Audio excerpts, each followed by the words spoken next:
¿Cómo están? Buenas noches. Comienza una nueva semana de conversación, análisis y debate aquí en Tiempos Violentos por Vía X. Para el gobierno sigue el temporal. Tras el escándalo que conocimos la semana pasada por los millonarios convenios de la Fundación Democracia Viva ligada a Revolución Democrática. Cada vez son más las voces que hablan derechamente de actos de corrupción y aunque sabemos que hay que esperar a que la justicia haga su trabajo, al menos en la lista política, la promesa de probidad y transparencia con la que llegó el presidente Boric a la moneda hoy, a la luz de estos hechos, se esfuma. Analizaremos los últimos antecedentes de una historia que golpea directo al corazón de un gobierno cuya aprobación en las encuestas está además cada día más abajo. Como si esto fuera poco, lo que durante marzo y abril se anunció con bombos y platillos quedó en aquello: anuncios. El famoso fast track legislativo para hacer frente a la crisis de seguridad no ha logrado cumplir con los plazos establecidos y nos obliga a preguntarnos ¿a qué responde esta demora? ¿Es para legislar correctamente y no cometer errores? ¿O es para frenar la agenda y poner en aprietos al Ejecutivo? ¿Qué pensarán nuestros invitados el día de hoy? Nos acompañan la abogada Gloria Requena, el exministro Cristian Monkeberg y el secretario general del Partido por la Democracia, José Toro. Bienvenidas y bienvenidos.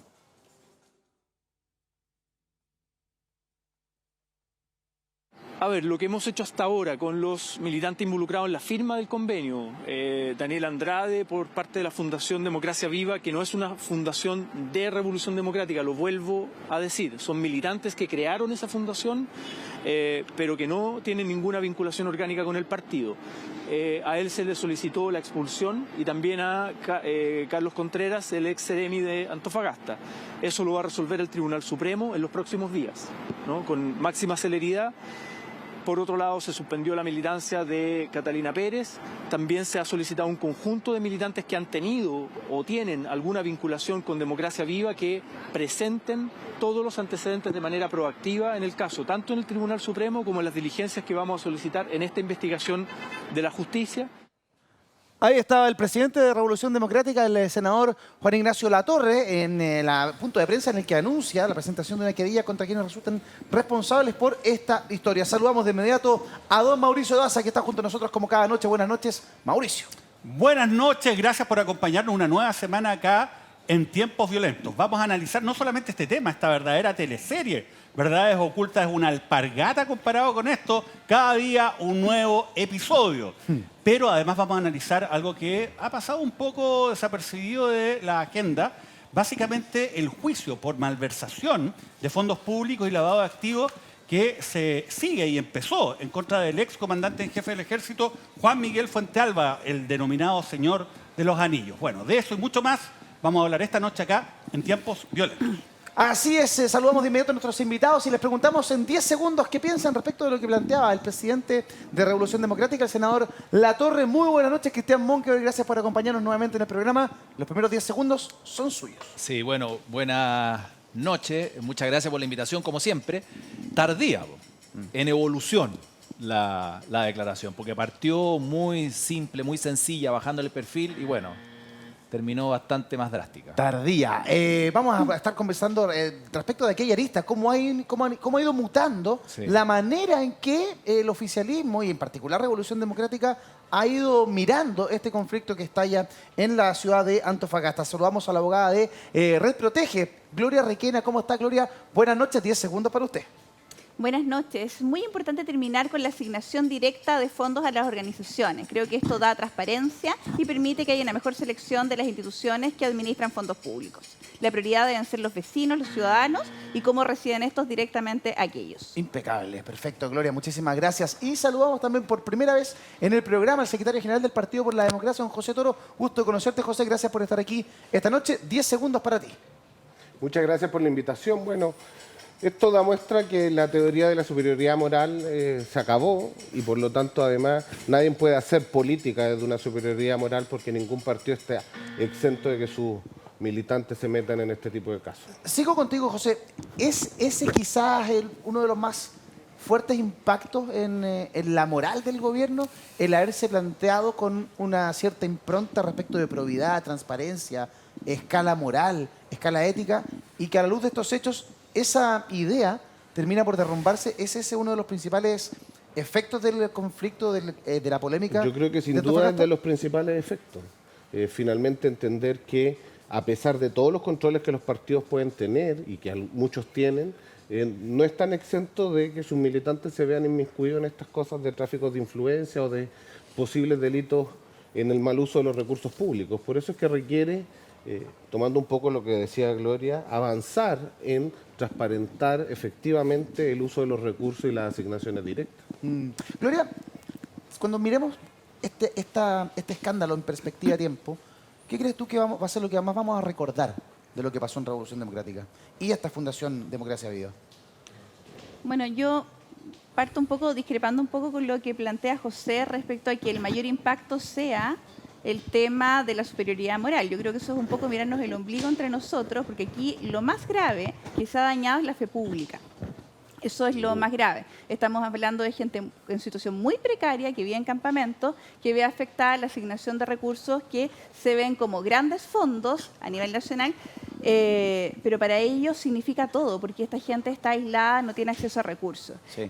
Yo creo que lo que más impacta en esta situación y la mayor lección que nos deja este caso y además el resto de casos de corrupción que ha estallado en paralelo. Tenemos el tema de lo que ha ocurrido, por ejemplo, con Fuente Alba, lo que ocurrió en la municipalidad con el alcalde, etcétera, una serie de situaciones de corrupción que se han ido dando en una escalada y en un muy corto tiempo. Y eso nos refleja que nosotros tenemos un Estado que hoy día todavía es un Estado que no es robusto en materia de probidad y transparencia y que tiene mucho que avanzar.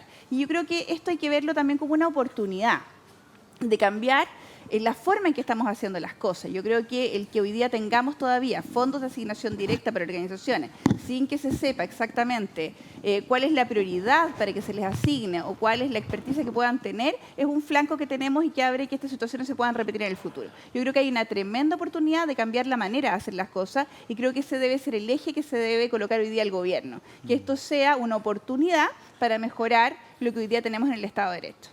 Cristian, en tu caso, ¿qué crees tú que va a ser lo que recordemos? ¿Qué es quizás lo que más ha impactado hasta el momento, por lo que hemos conocido?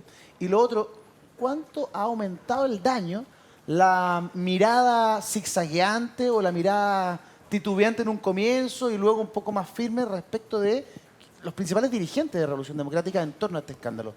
¿Qué impresión tienes de aquello? A ver, varias cosas. Lo primero es que esto era un tema que es relevante, es importante, es serio.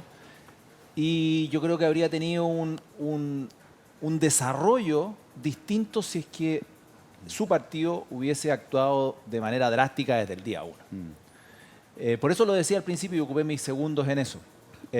Porque yo escucho al senador Latorre en los primeros días, donde hablaban de una torpeza política o un error, etcétera, y después los desaciertos lamentables de Catalina Pérez, que trató de desbancarse del problema, Claro. a la declaración que escuchamos ahora, y claro, eso hizo que esta teleserie, como se ha planteado acá, se vaya desarrollando y vaya siendo mucho más noticiosa. Claro. Eso es un punto que yo creo que habría marcado una diferencia, no en el hecho de que las cosas no se sepan, sino que en el hecho de ser drásticos y claros al momento de decidir y de mostrar una postura en esa materia. Y yo quiero solamente plantear un puro punto más. Nosotros aquí somos los campeones del mundo en que cuando ganamos somos los mejores, cuando perdemos somos los peores. Quiero un poco salir no digo en defensa, pero sí en reconocimiento del rol que llevan adelante muchas fundaciones que son buenas y que son serias y que tratan de hacer las cosas bien y que no se andan pelando la plata, como lo que está ocurriendo aquí, claramente. Aquí hay una malversación, un mal uso de los recursos, no existen las obras, no hay sede. Se habla mucho de corrupción incluso. Claro, hay una pura cuenta corriente, no hay domicilio, una cosa bien extraña. O sea, no es extraña, es lo que hay. Entonces, porque hay buenas fundaciones y colaboran, no están para que hagan la pega del Estado, pero colaboran con el Estado. Por ejemplo, en este caso, y con esto termino, lo que se buscaba era que estas fundaciones ayuden a que las familias de campamento puedan postular y ser hábiles para poder postular una vivienda definitiva. Sí. O ayuden por ejemplo, en el trabajo primario. Arreglar caminos, calles, iluminación, cosas menores que el Estado muchas veces le cuesta llegar, entonces la fundación llega más rápido y yo le paso plata. Pero claro, eso hay muchas que lo hacen. El tema es que aquí pagan justo por pecadores y hoy día estamos en tela de juicio de todas las fundaciones. Se termina Ahora, transformando en una casa de bruja que tal que cual. no, Y yo creo no que hay colabora, muchas, y es verdad, hay muchas fundaciones que hacen y yo creo que hay trabajo muchas serio, que hace han décadas. tratado de hacer las cosas bien en esta y en Ahora, otra materia, y no solamente con recursos públicos, también con recursos privados. Acuérdense que hay muchas fundaciones que recaudan plata de colecta. Y ahí está la fe pública absolutamente involucrada. O sea, Sí, claro. no es solamente la plata del Estado, sino que de cada uno le entrega plata para que Exactamente. puedan seguir funcionando. Hoy día es automático, vía transferencias, pero entonces se pone todo en tela de juicio. Yo hoy día hablaba con un amigo de una fundación en la mañana y me decía, pucha, hoy día estamos en tela de juicio, no me atrevo a llamar a nadie, me Claro. decía. Porque Nadie cree. Nadie cree, Se, claro. se afecta la fe pública. Ahora, el presidente de la República se introdujo en esta polémica durante el fin de semana y planteó lo siguiente. Escuchemos. Yo creo que es gravísimo y en esto no se puede en ningún caso aminorar o tratar de bajarle el perfil a esta situación. A mí me parece gravísimo y acá hay, desde mi punto de vista, responsabilidades políticas que hay que hacer valer. La justicia tendrá que determinar su camino y en esto yo he señalado que el gobierno se pone a disposición para, ya sea ser parte cuando corresponda, como para colaborar en todo lo que sea necesario respecto a la investigación que realice la justicia. Pero además, políticamente, a mí esto me parece muy grave, muy grave. Y por lo tanto, quiero dar la señal que acá no va a haber ningún tipo de defensa corporativa a nadie y que los estándares que en el pasado tuvimos, tal como lo dije antes en el regimiento Colina, en Recoleta, los estándares que antes tuvimos para juzgar y criticar a nuestros adversarios ante casos que estaban reñidos con la fe pública, tenemos que aplicárnoslos a nosotros mismos. Yo estoy indignado con esta situación y por lo tanto no podemos tener ni mano blanda, ni hacernos los lesos, ni empezar con el empate. Acá, como decía alguien, si no me equivoco, el fiscal Gajardo, cuando un político de derecha roba y después roba uno de izquierda, o cuando un político de derecha hace algo turbio y después hace algo turbio uno de izquierda, no es que se empaten, es que todos perdemos 2-0. Ahora, ahí está el presidente de la República visiblemente molesto y uno de pronto puede comprender la molestia del presidente porque, claro, al presidente se le podrá criticar muchas cosas o hemos escuchado críticas hacia el presidente desde muchas áreas, que cambio de opinión, que voltereta, que no hay agenda, que la agenda no era la que está, que era otra, en fin. Pero si algo había más o menos consenso, ¿cierto? O no aparecía, era que el presidente era una persona proba.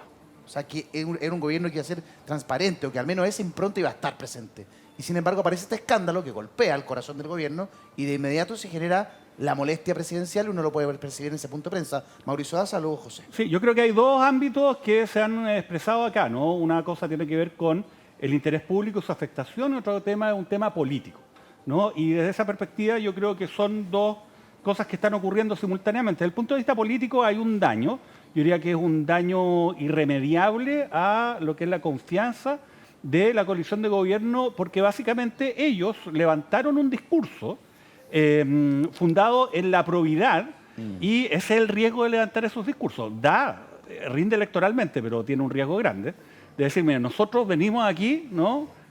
Como una renovación de la política, cuestionando, ¿no? Lo que era la corrupción, entre comillas, los arreglos, ¿no? De las administraciones anteriores que estaban a cargo de otras coaliciones. Bueno, lo que ocurre es que cuando descubren, ¿no? Un acto de corrupción o irregularidades en la propia coalición, ya estando en el gobierno, obviamente eso va generando un daño. Y ahora lo que tiene que hacer esta coalición, ¿no? El Frente Amplio sobre todo, y los partidos que lo integran, es hacer un control de daños, ¿no? Y ese control de daños es el que se está tratando de concretar a partir de todo este despliegue. O sea, acá presentaron una querella en Santiago, hicieron el punto de prensa, pero la querella la presentaron, ¿adivine dónde? En Antofagasta, ¿no? O sea, cuando usted ve al presidente de Revolución Democrática al lado de los tribunales de garantía de Santiago, fue a hacer el punto de prensa nomás. Eso da cuenta de que hay un despliegue eminentemente comunicacional para generar, digamos, un tema político. Lo que dice Cristian Monkever es verdad. Se va reaccionando un poco tardíamente, pero también es algo propio de estos fenómenos, porque de repente cuando hay, por ejemplo, una diputada, ¿no? Como la diputada Pérez, que era vicepresidenta, Y ¿no? fue presidenta. De la Cámara de Diputados, o sea, un liderazgo importante. Fue presidenta de Revolución Democrática, un liderazgo trascendente, y de repente dice, oye, está metida en un hecho de corrupción. Bueno, todos los colectivos lo resienten, ¿no? Y cuesta un poco, ¿no? En términos de tiempo incluso, reaccionar. Y los hechos se fueron además abriendo, ¿no? Se fueron incorporando nuevos antecedentes. Entonces, claro, además, la verdad que el señor Latorre no le hizo ningún favor a este proceso, ¿no?, de control de daños cuando empezó a cuestionar al ministro Montes. Ministro Montes, que tiene un liderazgo importante, ¿no?, dentro del Partido Socialista y que es el ministro. Ese es un tema. Y por otro lado está la afectación a la fe pública, y ahí yo estoy de acuerdo con Gloria. Obviamente acá hay un grave atentado a las personas a las cuales iba destinado estos recursos. Pero yo creo que Cristian Monkever fue bastante generoso, ¿no?, en términos de afirmar de cuáles eran los objetivos de esos dineros. Porque si uno lee los convenios, la verdad es que es una palabrería de tal naturaleza que podía ser cualquier cosa. Hablaban de una intervención socioterritorial para múltiples efectos que eran bastante vagos, ¿no? Entonces eso también hace difícil el poder controlar la rendición de estos dineros. Y finalmente, solamente para terminar, también coincido con Cristian en lo siguiente. Por ejemplo, el Mercurio publicó, casi en forma escandalosa, ¿no?, en un titular grande, 479 millones de dólares en 15 meses. Las transferencias del gobierno de Boric a fundaciones y similares. Oiga, ¿sabe qué? Sí, se transfieren en todos los gobiernos muchos dineros a fundaciones. Porque de hecho el sistema vigente, ¿no?, este denominado entre comillas Estado subsidiario, involucra que los grupos intermedios de la sociedad tengan un rol preponderante en la gestión del interés público. Entre otras cosas, entregándole dinero. Pero ese no es el problema, porque uno podrá estar de acuerdo o no con esa idea, pero el punto es el siguiente. Ninguno de estos modelos se funda en entregar dinero para la corrupción. Entonces, es muy importante que se sigan entregando dinero a fundaciones, mientras no tengamos un debate más profundo acerca del punto, pero que se hagan con control. Ojalá con concurso, ojalá con un mecanismo que haya una rendición de cuentas importante, porque efectivamente hay muchas fundaciones que están pagando justo por pecadores, que han realizado una impecable labor y que no tienen nada que ver con este tipo de prácticas. Sí, estaba revisando, Mauricio, lo que publicó hoy día la Tercera PM respecto al ministro Monkever, ¿cierto? La semana pasada, mira, ahí está, amigo de Monkever, RN, y respetado por el Congreso, las redes de Montes en la derecha que se resiste a acusarlo constitucionalmente. Y nosotros, bueno, hay muchos Monkever en política, pero resulta hay que... hay uno nomás que... Hay uno, claro, hay uno de verdad. Hay el un mero solo mero. Monkever El mero mero. de verdad en política. Oye, y se los presento. Cristian Monkever, que está con nosotros aquí en el estudio, es justamente el político aludido en la publicación del diario Traemos La preparada Tercera. la nota para el programa. ¿Es amigo del ministro Y Montes? lo que pasa es que, mira, Cristian. no leí el contenido profundo de la nota, ni qué es lo que busca, pero efectivamente tenemos buena amistad, y que es producto de la amistad propia de la política, la amistad cívica, como la que nosotros construimos Así es. en un año intenso en la convención. Sí. En el fondo el artículo, Cristian, te lo resumo rápidamente, y no con muestra esto. un poco las redes o los Sí. contactos, los puentes que hay entre el ministro Montes, un personero histórico del Partido Socialista, senador de dilatada trayectoria, hoy ministro, con la derecha. Entre ellos sale nombrado usted. Tú, Sí, lo que pasa es que, como bueno, además exministro de la misma cartera. Tal cual. Él tiene una larga historia en política, pues él vivió el exilio, luego vuelve y retorna al país, incluso en algún minuto yo he conversado con él, volvió con un nombre distinto, una chapa que era necesaria en ese minuto, no como las de ahora, y que se vio en una nota hace un tiempo atrás. Parlamentario y ministro, siempre muy metido en los temas de vivienda. Yo cuando fui ministro de Vivienda era senador y miembro permanente de la Comisión de Vivienda y ayudaba mucho en lograr objetivos necesarios para el ministerio, sobre todo en la discusión del presupuesto, que es donde realmente se juega la vida del ministerio, porque el ministerio tiene que tener recursos para poder construir, atender y resolver todos los temas que ustedes estamos viendo ahora. La fundación es una parte. Y hoy día como ministro yo creo que está haciendo un esfuerzo importante y a mí, y en eso yo lo tengo que destacar, yo creo que él levantó el tema del déficit habitacional, de la falta de viviendas para las familias como un tema relevante y prioritario para el gobierno. Sí. Y eso es súper potente lo que logró, Sí. porque es como el sueño del pibe. Porque es muy difícil para un ministro de Vivienda que el gobierno levante este tema como un tema relevante que compite con muchos otros, ¿no es cierto? Seguridad, pensión, educación y un montón de otros temas más, salud. Pero, Cristian, y saca- por lo tanto él logra eso y hoy día está en un desafío y un proyecto gigante que es lograr 260.000 viviendas ¿qué se le ha dicho? Oye, la mitad las construyó el gobierno anterior, pero siempre pasa lo mismo en vivienda. Si parte uno y después toma la posta y este Claro. gobierno va a dejar otras tantas para el que viene, no sé quién va a ser el gobierno que viene. Sí. Eso puede ser Vamos materia a de ver qué otro pasa.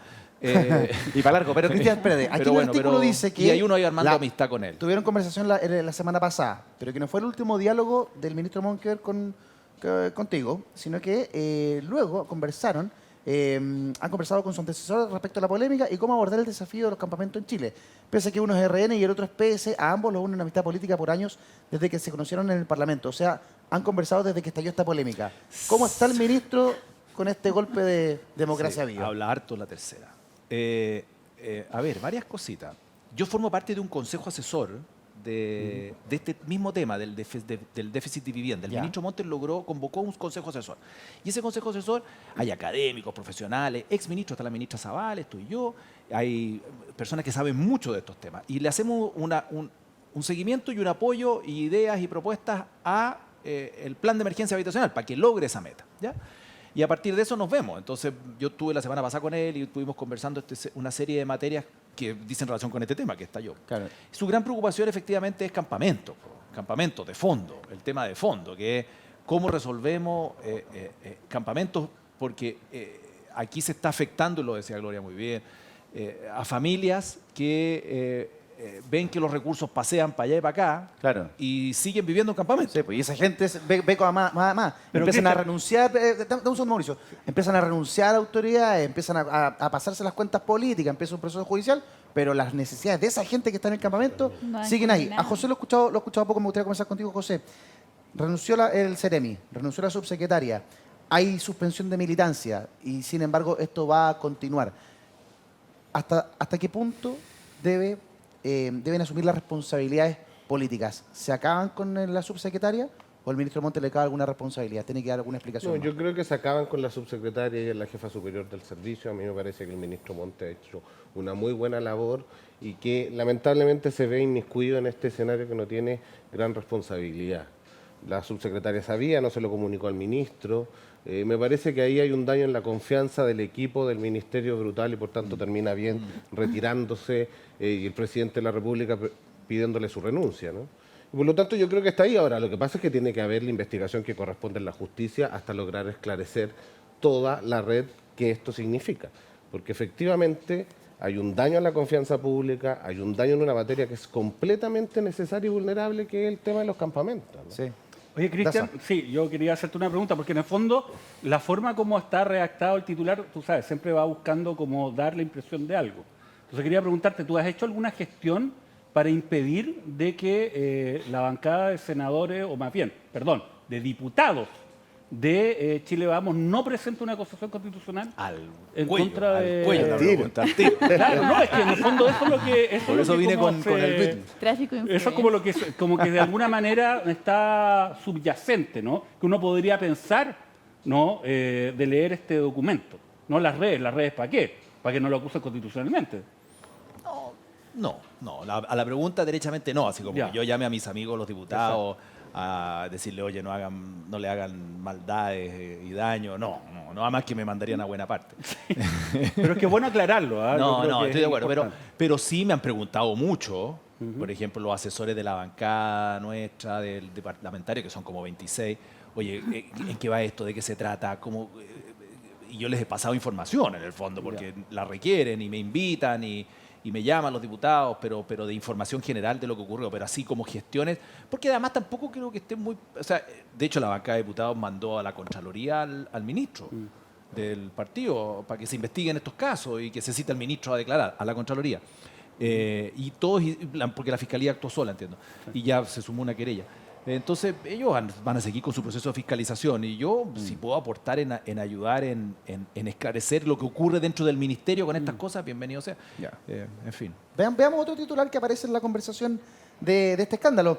Es uno de los protagonistas de la historia, el señor Daniel Andrade, quien planteó: autorizo total acceso a mis cuentas y solicito tener calidad de imputado. Presidente de Democracia Viva, la fundación aludida en este escándalo, reaparece en tribunales y ficha a 4 abogados defensores. Daniel Andrade presentó un escrito al 8º Juzgado de Garantía de Santiago donde pidió ser interviniente en el proceso en calidad de imputado poniéndose a disposición de la investigación que lleva adelante el Ministerio Público. En tanto, la Fiscalía ya derivó todos los antecedentes al Consejo de Defensa del Estado para que se evalúe una eventual querella en la causa, algo que debería zanjarse durante los próximos meses. A ver, Gloria, esto de que autoriza el total acceso a sus cuentas y además solicita tener calidad de imputado, explícamelo bien, uno que yo no soy abogado, entonces, ¿puede una persona pedir, oye, yo quiero ser imputado en esto? ¿O eso le corresponde a un proceso que no tiene que ver directamente con su posibilidad de decidir qué es y qué no es? No, la verdad que yo creo que hay un error. Yo tengo duda con la información que se manifiesta ahí porque dice que es en el octavo juzgado de Santiago. Eso ya me parece raro porque la causa no se está tramitando acá, se está tramitando en Antofagasta. Supuestamente los hechos que motivan ocurrieron en Antofagasta, no acá en Santiago. Mal podría tratarse acá. El principio de ejecución del delito o de los supuestos delitos que se investigan no serían en Santiago, sino que serían en Antofagasta. Sí. Yo creo que ahí ya la información está como rara. Yo no he visto el documento, así que no sé efectivamente dónde se presentó. Ahora, respecto a lo que me señala, estas no son decisiones que él pueda tomar. Son decisiones que le corresponde a la justicia adoptar. Claro. Por lo tanto, por más que él lo pueda plantear o sugerir, no es decisión de él en ningún caso, ¿ya? Por lo tanto, yo creo que ahí puede haber una voluntad. Él no es abogado tampoco, entonces yo entiendo que ahí hay un error en lo que se está comunicando, ¿ya? Por decirlo de alguna manera, digamos. Yo creo que por ahí es un tema más comunicacional que otra cosa, porque en realidad esto es una decisión de la justicia. La justicia verá cuáles son las medidas que desea adoptar y cómo se va a llevar a cabo la investigación. Sí. Y yo creo que ahí hay un error en eso. ¿Te llama la atención los 4 abogados? No sé, no. 4 abogados normales en una causa como esta, yo ahí me pierdo un poco. No sé. Es como un exceso, ¿no? Es como un exceso, dice Cristian. No, depende. A veces, mira, a veces con un buen abogado penalista... Con- Basta y sobra con un eso, buen bien abogado Daza, a veces lo único que basta y le sobra, digo. pero a veces cada estudio Uno es bueno. diferente como trabaja. Por ejemplo, en el estudio normal, por ejemplo, yo soy abogada litigante, Sí, uno en una muy causa reconocida. no aparece un solo abogado, están 3 o 4 porque se hace la nómina. Uno es el que dirige Claro. la acción, digamos, y que lleva, digamos, el proceso y el resto apoya. para por lo mostrar general- espalda, ¿no? Pero en el mandato Ah, muchas yo veces creo. van varios abogados. porque Es como uno cuando tiene- dicen, vas a hablar, vas a saber de mis abogados. Eso. Es que Además, yo- muy contraproducente Yo creo que esa es muy cuestión. raro eso, pero en el fondo, yo lo digo, o sea, a mí me contratan como abogada y aparecen, si uno revisa los mandatos, varios abogados. Claro, más. ¿quiénes trabajan que son los contigo? que te apoyan. Y claro, porque Claro. uno tiene a veces muchas audiencias, se topan, qué sé yo, entonces uno no necesariamente puede estar en todas las audiencias de un juicio determinado. Uno puede ir a una, otro colega ir a la otra, en fin. Entonces, yo quiero A ver, plantear que esto debe ser la política del estudio que contrató. No sé mayormente cómo será. Ya. Pero lo normal es que uno tiene un problema, tiene un abogado. Claro. Y ese abogado se puede asesorar o apoyar con otros abogados, los cuales uno les delega poder después. Que es como lo lógico. ¿Daza? ¿Ya? A ver, Mauricio, A ver, explícame yo esto. creo que- Es que da Repasemos accesorio el él, ¿ah? factor, No, el está factor muy Santiago equivocado, Antofagasta, Gloria. ¿dónde se presenta esto? Ese Yo tema soy, me, yo ese soy me- muchas veces en las causas que Con yo Daza represento, basta. yo soy la cara. Sí, Acá pero- el llanero pero no me estáis solitario en la escuchando. defensa es Pero una espérate, idea... ¿no me estás escuchando lo que te pregunto? ¿Qué cosa? Solo una cara Yo te bonita. pregunto por 2 cosas. Esto que A nos ver. estás explicando, Ya. ¿cierto? 1, 2, 3, 4, 20 abogados, mis abogados. Y lo otro, esto es Santiago Antofagasta, donde se presenta esta acción judicial. Ahí uno se marea. Dice, ¿qué es esto no partiendo de Antofagasta? Es que esto da cuenta que todo esto es medio ¿Puedo agregar chanta, una pregunta? ¿no? Una Sí. pregunta. ¿La presentación es digital? Es que no hemos visto el documento. Porque, ¿cómo? Por eso le pregunto. Me parece, Agrego pregunta. Cristian, Bueno, tiene ese es toda la razón. otro... ese es Pero otro oficina virtual. Exacto. Mira, esto es un show político. Lo que ocurrió con RD hoy día, con su querella criminal, y lo que ocurrió con este señor Alcaíno, ¿no? Es un show político que parece ser jurídico, pero es político. Lo primero, respecto de los abogados. A ver, la verdad es que es la mala ejecución de nuevo de un punto político. Porque ¿qué es lo que quiere hacer este señor? Este señor lo que quiere es ir a demostrarle a la opinión pública que es inocente.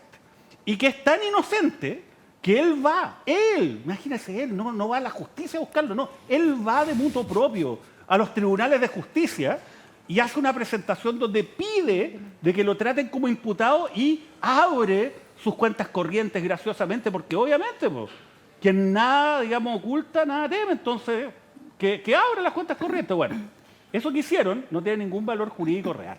Número 1, la calidad de imputado la entrega la ley. Y uno es imputado en una causa desde el momento en que uno está siendo investigado por hechos que pueden revestir carácter de delito. Resulta que existen denuncias que ya se han presentado. Hay una investigación de oficio que comenzó, digamos, en la Fiscalía de Antofagasta. Y además existe esta famosa querella de RD, ¿no? Donde también se cuenta todo un relato y donde este señor aparece como uno de los protagonistas, ¿no? Presidente de Democracia Viva. Entonces, él tiene la calidad de imputado, no legalmente, porque lo están investigando en una causa que está abierta. Así que vaya a pedir o no, da exactamente lo mismo. Ya, presentar 4 abogados, lo que dice Cristian. En el fondo, oiga, ¿sabe qué? Yo además estoy respaldado, tengo 4 abogados. Pero es una tontera, porque en el fondo el mensaje político no es, digamos, de que es inocente, porque si usted necesita 4 abogados para la opinión pública, para el grueso de la opinión pública, es porque necesita mucho apoyo. Bueno, en general uno nombra un abogado y ese abogado tiene obviamente un equipo, porque acá la idea de Perry Mason no es una idea televisiva. Acá los procesos, sobre todo penales, se trabajan en equipo, pero como dijo Gloria, hay una persona que es la cabeza. ¿Ya? Eso es lo primero. Ahora, que lo además haya presentado en el Tribunal de Santiago es muy raro, porque todos los hechos están siendo investigados en Antofagasta. Entonces, si es que él lo presenta en Santiago, ¿es por qué? Porque acá hay más prensa, supongo, porque lo va a poder difundir mejor, o porque, quizá, cosa que yo no sé porque no tenemos el documento, existe algún hecho que desconocemos hasta el momento que haya ocurrido en Santiago y que le dé competencia al Tribunal de Santiago. Ojo, fue al 8º Juzgado de Garantía de Santiago, que tiene competencia en Providencia y en Ñuñoa. Y se supone que el domicilio de esta fundación, que fueron a ver si había algo, no había nada, entre paréntesis, es en Ñuñoa. Pero eso no basta, ¿no? Es necesario que haya ocurrido algo. ¿Habrá ocurrido algo en Ñuñoa o fue parte de la torpeza, de nuevo, de una operación comunicacional mal ejecutada? Y respecto de la querella de RD, bueno, insisto, ¿no? Fue el presidente de Revolución Democrática a hacer una conferencia de prensa afuera de los tribunales de Santiago. Pero adivinen qué, la querella la presentaron en Antofagasta. Tenemos copia de la querella, la presentaron en Antofagasta. Entonces, de nuevo, es una cuestión política, ¿no? O sea, son actos, entre comillas, jurídicos, pero son eminentemente políticos y no tienen ninguna incidencia real en el desarrollo del proceso de investigación, pero ellos tratan de que tenga una incidencia real frente a la opinión pública y en el desarrollo político de esta teleserie. En la misma frecuencia de lo que plantea Mauricio José, entonces, ¿cuánto de realidad, cuánto de peso, ¿cierto? ¿Cuánto de densidad tienen las palabras del diputado Brito, que ha sido particularmente duro en esta historia y que señaló, entre otras cosas, Catalina Pérez va a tener que responder ante la justicia? Quien le roba al fisco, le roba a Chile y eso debe ser castigado. ¿Tiene peso real o hay mucho de el tema político mediático? ¿Cómo lo ves tú? O sea, sin duda que todas estas acciones son político-comunicacionales para efecto de lo que se está discutiendo en la prensa, ¿no?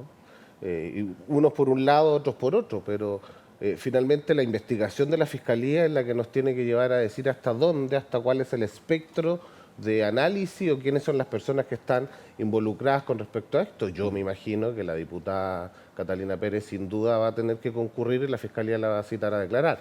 Verá la Fiscalía en calidad de qué una vez que tenga los antecedentes necesarios. Pero eso es, me imagino, una situación de rigor que los fiscales realizarán.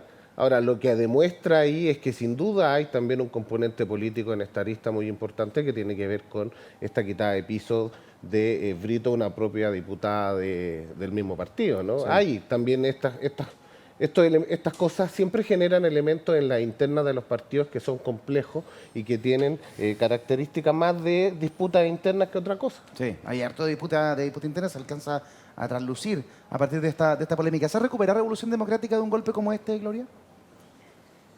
A ver, bueno, está difícil en este minuto. Yo creo que esto es un golpe muy duro para el gobierno, en atención a su principal eje, que era hacer un gobierno con prácticas distintas, con un eje en la probidad, y evidentemente esto es un golpe en la línea de flotación, si eso es evidente. Ahora, la postura que ha adoptado RD me parece que es la correcta en este minuto, con la información que tiene, presentar las querellas y que la justicia investigue lo que tenga que investigar, lo mismo la Contraloría. Yo creo que eso es lo más importante ahora.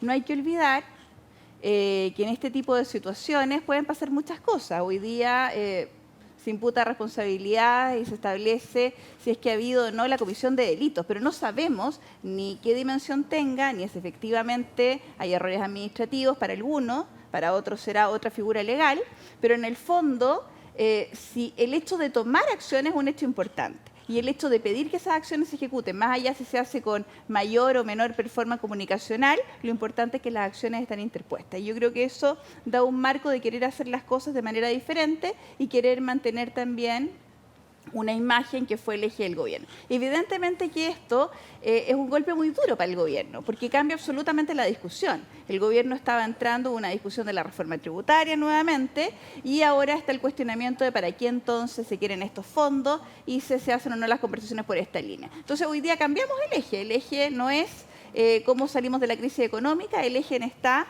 en que estamos en una situación de vulneración a la probidad. Y eso es muy grave y creo que se está enfrentando de manera correcta estando las instituciones investigando. Creo que también es buena la señal que dio la Fiscalía de investigar de oficio y creo que por esa línea yo creo que va en la línea correcta. Pero evidentemente que un partido que su eje era la probidad y la transparencia es un golpe duro, difícil de recuperarse. Veíamos ahí en pantalla las palabras del ministro Giorgio Jackson, ¿cierto?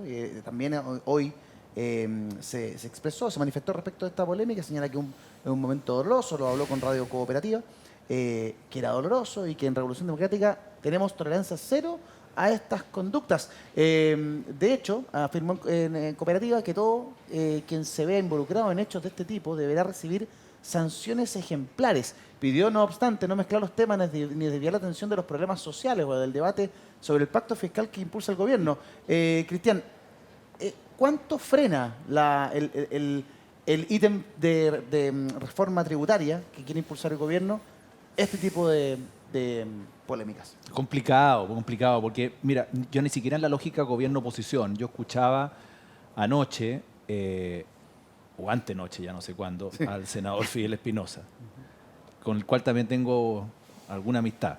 Y ha sido muy duro. Y ha sido muy drástico, muy duro. Entonces, ¿cuál es el futuro de una reforma tributaria? Pucha, que se hace complicado.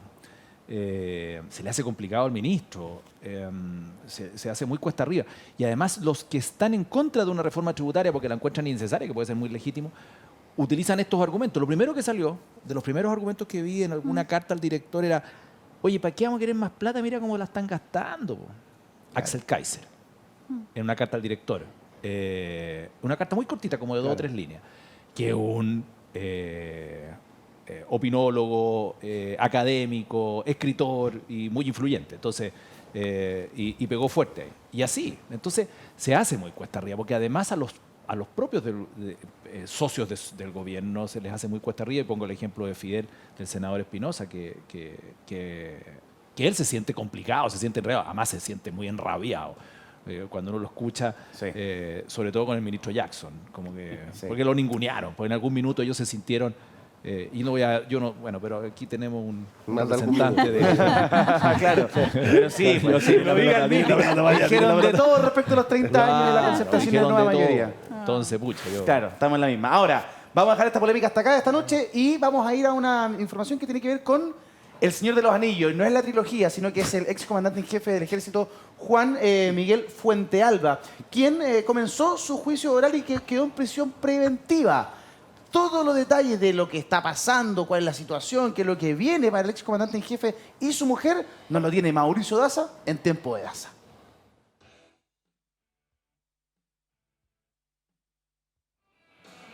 No es Gandalf, es Juan Manuel Fuentealba, No es Gandalf. que le decían el Señor de los Anillos. El Gollum. Ahora, bueno, es una historia que reventó hace algunos años, yo diría, ¿no? Respecto de lo que era la utilización de gastos reservados del ejército y que habrían sido malversados precisamente por el entonces comandante en jefe del ejército, con ayuda además de su cónyuge, ¿no?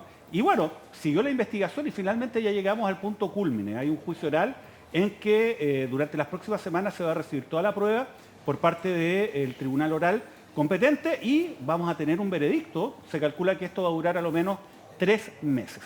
¿De qué se le imputa? Se le imputa de delitos reiterados, de malversación de fondos públicos y también de lavado de activos, donde se señala que se habría incurrido, ¿no?, en este destino ilícito de recursos fiscales por 3.500 millones de pesos, y todo esto en un periodo largo de tiempo, entre el año 2010 y el año 2016. Y básicamente esto involucra en la práctica de que se le está pidiendo para el excomandante en jefe del ejército, el señor Fuentealba, 15 años de presidio efectivo, y además su cónyuge, Ana María Pinochet, 10 años también de presidio efectivo, pero también se le está pidiendo el comiso, ¿no?, de aquellos bienes que se habrían adquirido precisamente a partir de este conjunto de ilícitos, que no es ni más ni menos que una parcela en las brisas de Chicureo, 3 departamentos en calle Cerro Colorado, en Las Condes, y un departamento en avenida Kennedy, ¿no? Y estos gastos reservados habrían sido básicamente triangulados, ¿no?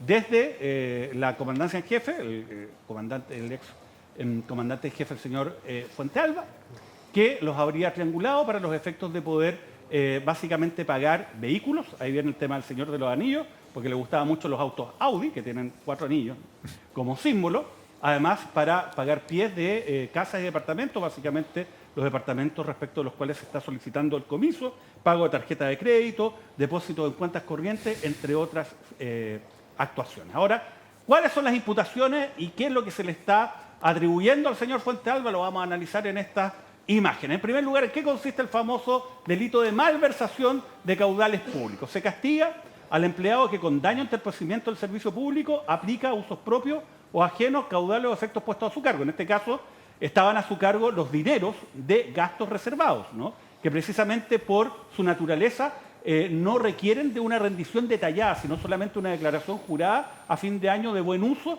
de estos recursos. Fíjese, en caso de que una persona, el empleado público, haya tomado estos dineros, pero después lo haya reintegrado, solamente hay una inhabilitación del cargo y además una multa que corresponde a la mitad de lo sustraído. Por ejemplo, dicen, oye, ¿sabe qué? No, yo tenía a cargo 10 millones de pesos, saqué 2 millones porque tenía que pagar una cuenta, pero lo devolví 10 días siguientes. Entonces ya, usted queda inhabilitado, pero además tiene que pagar la mitad, ¿no? Si son 2 millones, tiene que pagar 1 millón de multa. Pero ojo, cuando no hay reintegro, que es el caso que estaría afectando a el señor Fuentealba, entonces tiene, cuando el monto es superior a 40 UTM, que es el caso, 5 años un día a 15 años de cárcel, multa del doble de lo sustraído. O sea, estamos hablando que aquí, si es que se establece estos 3.500 millones de pesos, tendría que, por multa, pagar 7.000 millones de pesos e inhabilitación temporal o absoluta del cargo. Ese es el primer delito. Pero fíjese, no solamente se castiga este delito, sino hay otro delito que está sobre la malversación, que se puede cometer con posterioridad a este ilícito, que es el lavado de activos. Y fíjense, ¿en qué consiste el lavado de activos? Básicamente cualquier forma de ocultar o disimular el origen ilícito de determinados bienes a sabiendas de que provienen directo o indirectamente de la perpetración de hechos constitutivos de alguno de los delitos que se señalan en la ley. Es un catálogo grande, pero los principales, ¿no? La ley de drogas, los delitos establecidos en la ley de conductas terroristas, ley de control de armas, fraude al fisco, malversación de caudales públicos, delitos tributarios, contrabando, entre otros. Este delito tiene asignado a su vez una pena de presidio de 5 años un día a 15 años, más multa que, fíjese, va de 200 a 1.000 UTM, o sea, es bien grande. Ahora, si usted comete estos delitos, primero malversa, o sea, usted saca gastos reservados y después trata de ocultar, ¿no?, el origen de estos dineros a través de un conjunto de transacciones, ¿no?, simulando compraventa, etcétera, entonces lo castiga por los 2 delitos. La malversación se suma el lavado de activos. Entonces, esta es la situación que está afectando al excomandante de ejército, el señor Fuentealba, y a su cónyuge, ¿no?, que le están imputando esos 2 ilícitos. Vamos a ver qué es lo que ocurre. Ojo, que esta es una parte de la investigación, porque hay otros hechos que también serían constitutivos de delitos, donde también el señor Fuentealba está siendo investigado, pero que fueron cometidos en la época en que el sistema procesal nuevo no estaba vigente. Entonces eso lo lleva la ministra Romy Radeford en conjunto otro grupo de investigaciones por hechos que se conocen popularmente como el denominado Milico Gate, que también involucra que estos gastos reservados, que insisto, tienen a su cargo las personas que son titulares de estas instituciones, básicamente Fuerzas Armadas y Carabineros, ellos tienen la posibilidad de destinarlos con una amplia facultad y solamente hacen una rendición general a fin de año donde Contraloría, ojo, no puede ir al detalle solicitando la información precisa de cada uno de estos gastos. Por lo menos en la época en que estos hechos ocurrieron, el mecanismo era así.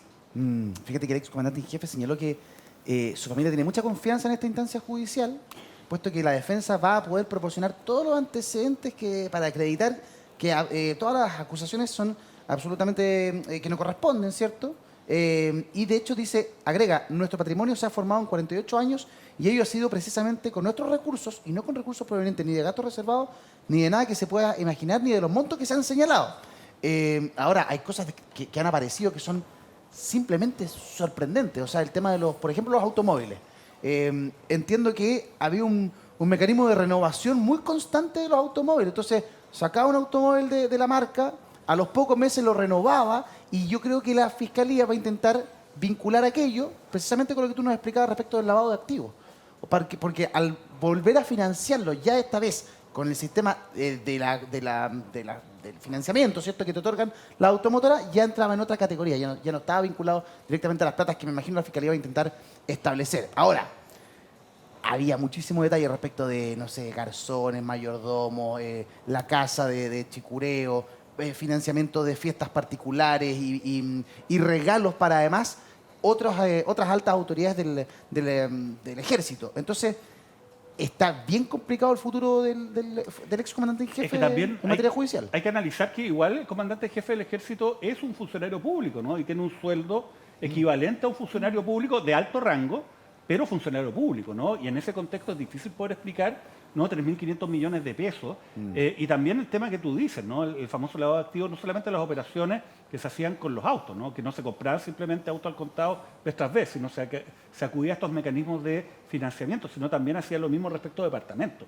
No los compraba necesariamente al contado, ¿no?, sino que hacía promesas de compraventa, mecanismos de financiamiento, que sería lo que no solamente, ojo, la Fiscalía, también el Consejo de Defensa del Estado, que si su parte es querellante, también afirma que serían constitutivos de delito. Bueno, ¿qué es lo que va a ocurrir finalmente? Lo vamos a saber dentro de las próximas semanas porque, insisto, se calcula que este juicio va a durar a lo menos 3 meses, pero es insólito tener a un excomandante en jefe del ejército sentado por este tipo de delitos ante los tribunales en juicio oral y con estas imputaciones. Todos estos hechos y los que involucran también a los otros comandantes en jefe del ejército, José, ocurren en plena democracia, ocurren bajo la supervisión civil del ejército.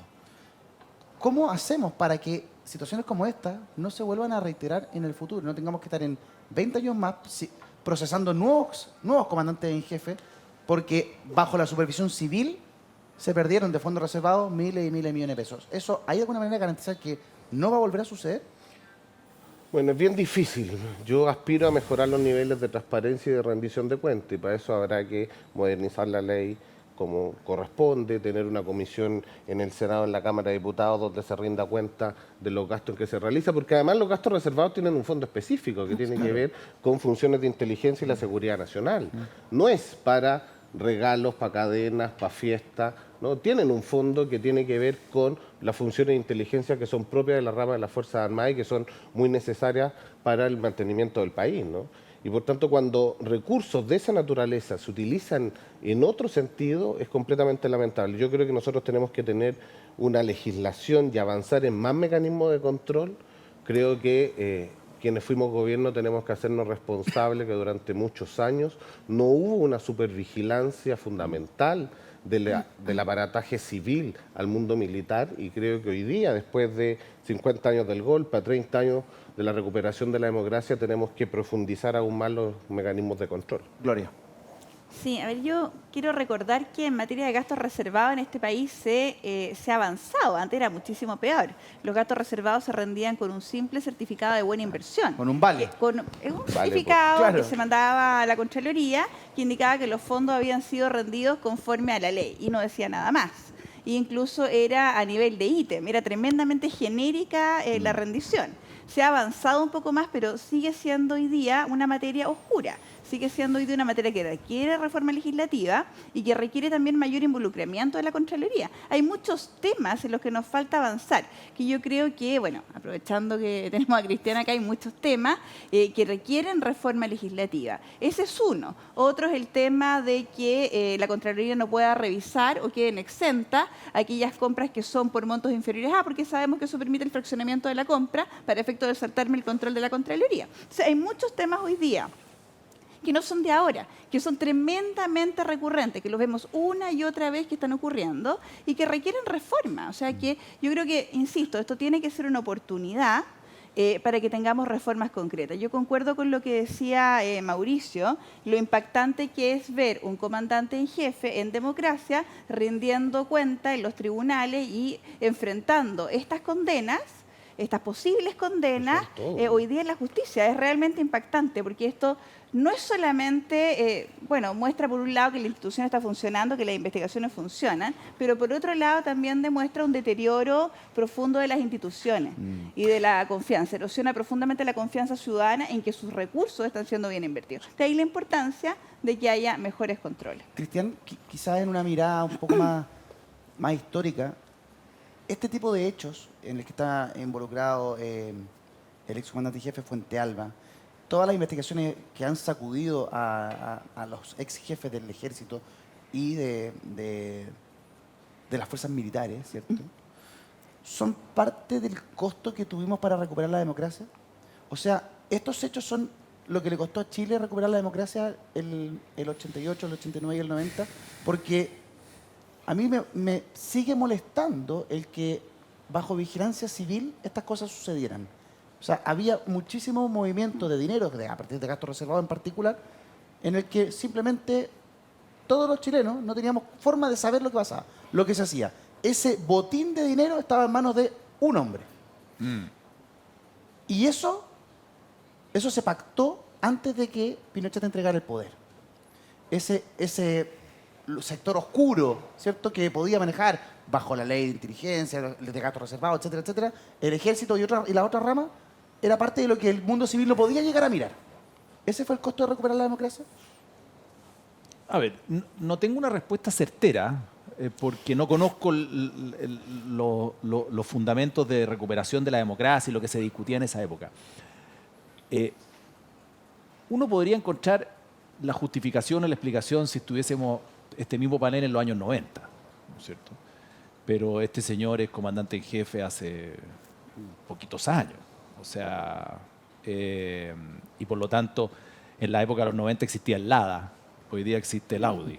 Esa era la diferencia del país que teníamos con el que tenemos ahora, ¿no es cierto? Tú dices, habría renovado el Lada. Habría sido bastante más barato el perjuicio fiscal. Pinochet anda en un Mercedes. Pero no, lo que quiero decir con esto es que es un país muy distinto. Entonces, no tengo certeza de que así sea, pero nada justifica pelarse la plata. Ni democracia, ni institucionalidad, ni acuerdos políticos, ni transición, porque es plata pública. Entonces, porque los fondos de reservados, y con esto también complemento y termino, los fondos reservados, y lo han explicado muy bien aquí ustedes, van en apoyo a la gestión de ciertas autoridades, porque no son todas tampoco. Entiendo que el presidente de la República, que tiene fondos reservados, Defensa, por el tema institucional, de la seguridad nacional. Por su rol natural, claro. Claro, porque de repente, yo no soy experto en defensa, pero de repente hay que mandar a una persona a visitar otro país, ¿no es cierto? Lo estoy diciendo en términos simples, y hay que mandarlo, hay que pagarle el pasaje. Entonces, ¿de dónde va a salir el pasaje? Entiendo que es por eso, seguridad nacional.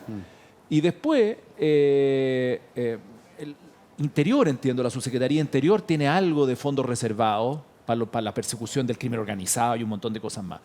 Entonces, y pare de contar, pero no es para usarlo en cualquier cosa, no es para usarlo en fiesta, como se decía acá, ni en regalo. Está determinado y está establecido y se ha ido mejorando la norma. Entonces, nada justifica que se peleen la plata, porque la gran mayoría pasa la vida pagando su cuenta, su dividendo, corriendo para pagar la tarjeta de crédito.